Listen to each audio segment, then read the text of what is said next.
folks, welcome back to the channel. It's Chris with Daily, and today we're going to take a look at a project that I have been I set it down for a while.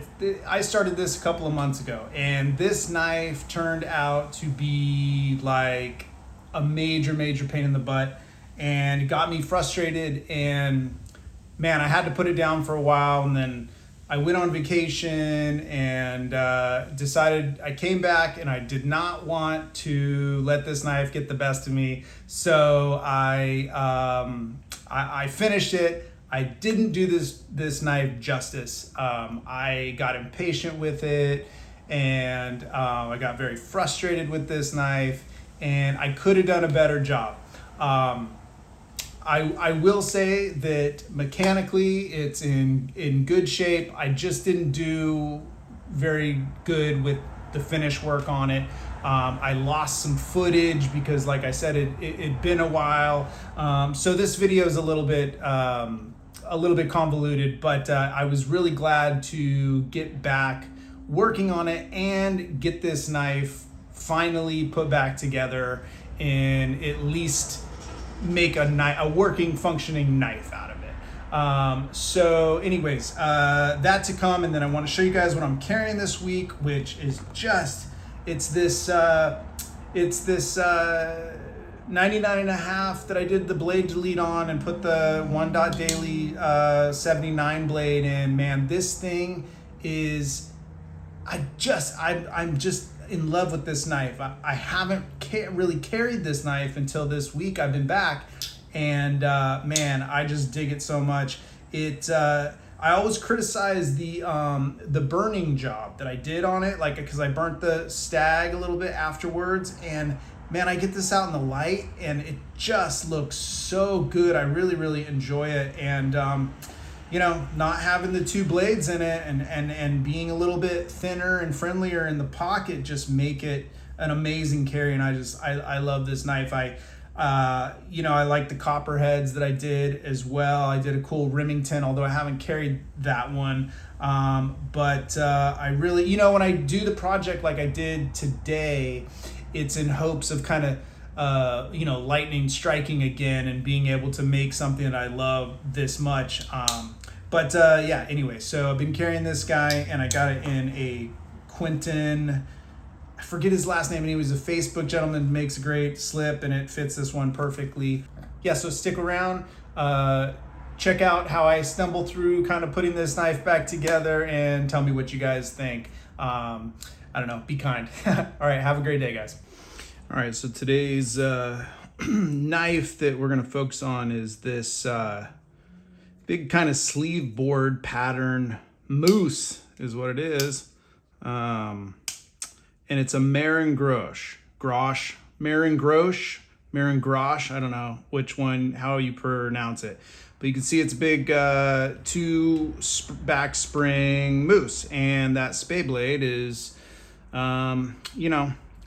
But it has a pretty attractive clip point still left. It's a little short, but it goes up until the bolster, which is kind of like my cutoff for, I don't know, like I won't buy a knife if that blade goes below the bolster, and this one just made the grade, but yeah, so anyways, this is a big 4 1/4 kind of sleeve board. I don't think you would call it an Anglo-Saxon, although that is like a similar shape. Like, we've got this Remington here is an Anglo-Saxon double-ended jack, is what they call that. This is a future project, very cool knife that needs some love. But it's not as big as an Anglo. It's like falls short of Anglo. Looks like this one's 4 1/2, and I think maybe Anglos vary in size. I know that there's a Case Classic Anglo. There probably is an original Case, I'm assuming, Anglo. I'm just not familiar. I think I have seen one. Maybe Knife Doctor had one on his channel. They're like super duper rare. but those Remingtons are neat. But anyway, this one is a little bit smaller than that, so 4.25, but it is the same general shape. I mean, that's a sleeve board pattern looking knife, and the Anglo-Saxon is very similar. So Maher Grosh. I've been saying Grosh, Maher Grosh. It's probably Grosh, whatever. You'll beat me up in the comments maybe. So they were essentially, they had a mail order catalog is what they had. And this is super popular, in the 20s and 30s mail order catalogs. What was it? Was it Woolworth became really popular in the 30s, or maybe they'd go all the way back to the turn of the century, but it was like a phenomenon, mail order catalogs. It was like the Amazon of, the pre-whatever, internet, industrial age, pre-internet era. So Maher Grosh. Now, there were a lot of different mail order catalogs, but these two gentlemen, Maher and Grosh, were traveling salesmen, I believe, in the late 1800s, and then met one another, and this may have started a little bit later than that. But they formed a company. It had all kinds of goods, a lot of like farming equipment and things like that. But when it came to pocket knives, I don't know their company in depth, but when it came to pocket knives, they were extremely high quality. Now these are contract knives, so Maher and Grosh did not make this knife. However, they contracted through really, really, really good makers, and one of which was New York Knife Company. And I love New York Knife Company knives. I have a small collection of them. Maybe I have as many, or not as many, but after case knives, New York Knife Company might be one that I have the most of. And I've shown a couple on the channel. Like I've showed this cool jumbo sleeve board Whittler pattern, but basically cattle or stock knife. I wouldn't know how to specify without looking back in the book. I did it once and now I forget what I what I found. But this is a New York Knife Company knife, and it's one of my favorites. This jumbo sleeve board pattern is like just one of my favorites. This punch on here is amazing. But New York Knife Company knives do, and it's not maybe, it could just be the ebony to some extent, but when you feel them, there's something else going on. Like you can kind of tell, and I'm sure if I got specific about dissecting the swedging and whatnot of these knives, but I'm fairly certain that this knife was made by New York Knife Company for Maher and Grosh, and they also contracted knives to Miller Brothers. Miller Brothers ended in 1926, if I have my dates right. New York Knife Company lasted till 1931. Funny enough, the way that New York Knife Company ended was, by 31, the Depression was in full swing. The owner, or I think it's the owner or president, attempted to auction off a full year's worth of knives in one day. And so and I don't know exactly the specifics, but it was like a ploy to like help business or save the company. And he basically just ended the company in one day. And New York Knife Company is a very, very, was a very, very high quality knife at the time, and I put New York Knife Company kind of on par with Remington as far as quality goes.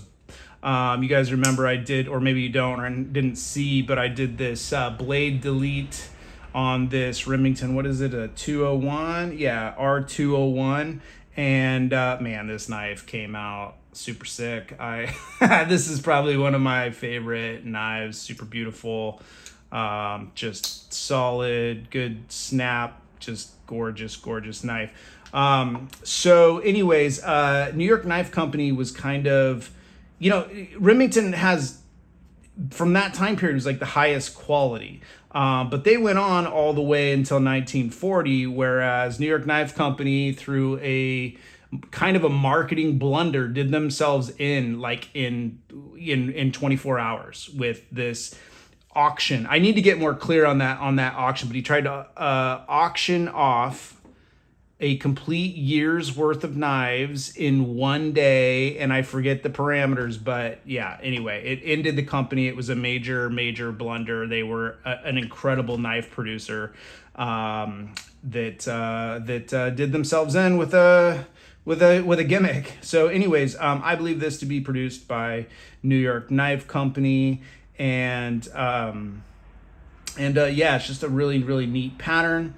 I had toyed with, because there's some blade left here. I had toyed with just making a sheep foot out of it. But it's just not gonna, the sheep foot would have the pull coming out of the end of it. And if you see this big nick right here, out of the end, I would probably have to bring the sheep foot back even further, kind of, or grind away a lot of the blade to even out that nick. So it's just like, in theory, it would be nice to re-implement that and not tear it all down. But at the end of the day, I've spoken many times about some of the things I love about these old knives are the patterns, and not necessarily the tools and what comes in them. But when I say pattern, I'm also meaning like the silhouette or the design of it. And I just think that's really, really a cool looking, like you see a lot of equal ends. And then when you see a sleeve board, it's usually a very small knife. And, these very rare, what is called a jumbo sleeve board. This is going to be an even more jumbo sleeve board with this old broken spay blade gone. That's what we're gonna get into now. This knife, someone has polished it all to hell and back.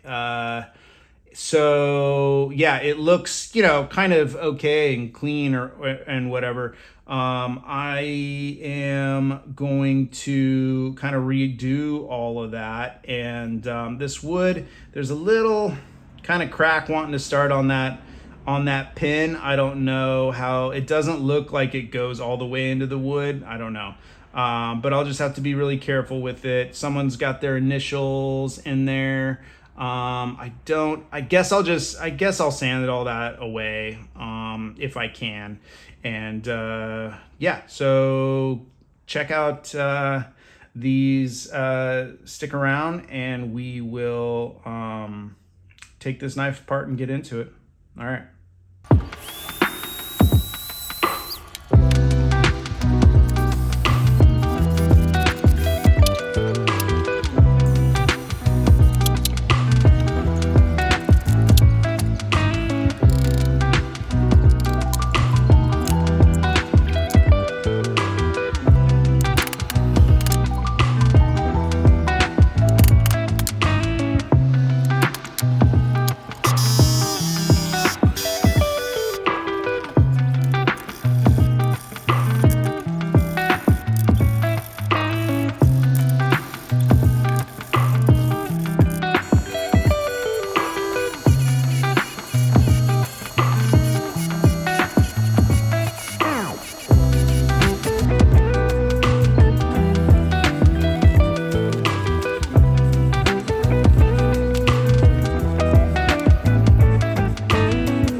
here's where we arrived with this piece.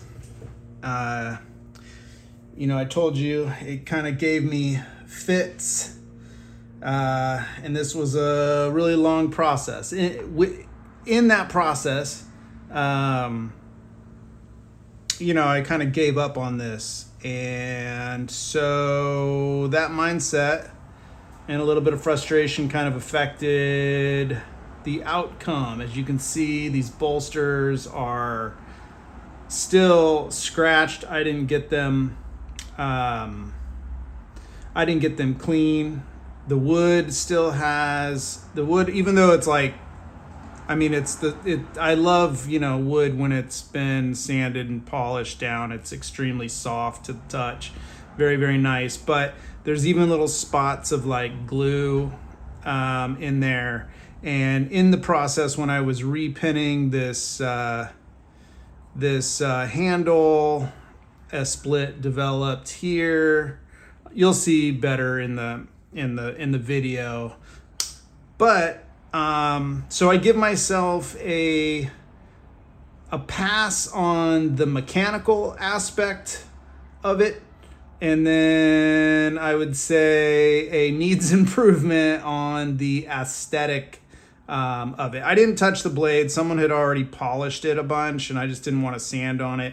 But the main thing that happened with this knife that like kind of just, I put it down for a long time because I was so frustrated with it, is you can see, I'll post a little picture here, that I put the knife together and I didn't really notice this or didn't pay attention to it because it was working fine before I took it apart. It wasn't having any issues, but you know, 100-year-old knife, I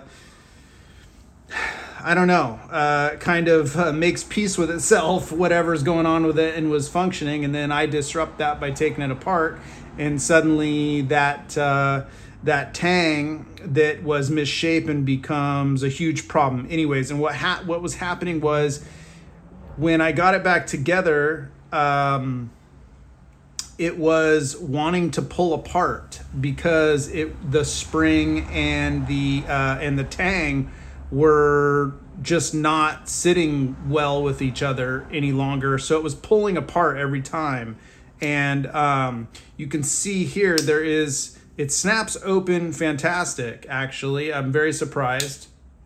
And then on closing, it has a little bit, well, there, it cheated me, but it does it like every other time, I guess. Yeah, I was helping it a little bit.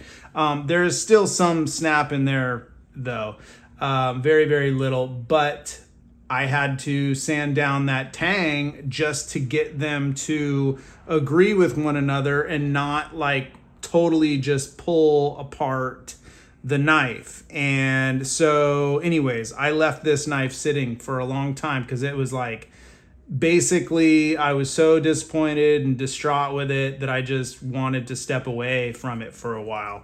But you know, mechanically it's a functioning knife. I mean, it locks up, single blades working. Sometimes there had a little bit of snap that time. I still need to you can see it's a little bit proud there. I need to take the kick down a little bit. And I used nickel silver. I lost the footage of when I pinned this knife back together in the process because it's been over a month since I started this thing. And then went on vacation. So anyway, yeah, I lost the footage of when I had pinned it, but I had a terrible time with the steel pins as well. And I was just like, you know what, forget it. I'm going to use nickel silver. Now I'm hoping that won't add to the probability of this knife wanting to pull apart, as the nickel silver is going to be softer than the steel, obviously. So I don't know, it could pull apart. But it was nice to see like there, like now it has some snap Maybe it's the oil's maybe working in there a little bit, because it does have snap and then sometimes it doesn't. Anyhow, it didn't have great snap to begin with, now that I recall, on the main blade. I mean, it was, the tang, as you can see, was worn down somewhat. So I'm happy mechanically with where we landed. It was nice to finish this project because it kind of got me, I don't know, now I'm motivated to go on with my other projects a little bit. And this is probably a very long video. I'm sorry I'm ranting. But yeah, this Maher Grosh, which was a moose pattern, is now a single blade, and kind of cool. I mean, I love the wood. It feels extremely, really good. Yeah, so, you know, a couple of failures here, but then, you know, I also want to recognize that I was able to get the tang sanded down, and the spring matching it in the wear, so that it does no longer pulls apart. And maybe it needs to be on this side. let's see. Yeah, I don't know. It's it wants to snap there. See, I'm not even helping it there. But then if I turn it over, no, it's hit and miss. I don't know what that is. Maybe it just needs more oil. Let's put a little bit of some blade blubber on this guy, because I think whoa, too much. I think it'll help the wood just take it to another level.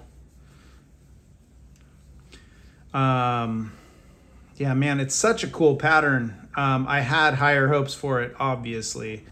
100-year-old knife. It's got some personality, and doesn't help, you know, for me to get my paws on it. So anyways, guys, I hope that you made it through some of the video. I tried to fast forward a bunch. Like I said, I lost some footage. So it was probably it'll be a little cut up. Yeah, overall, I'm satisfied. Love that ebony wood. Beautiful stuff. Have a good one, guys.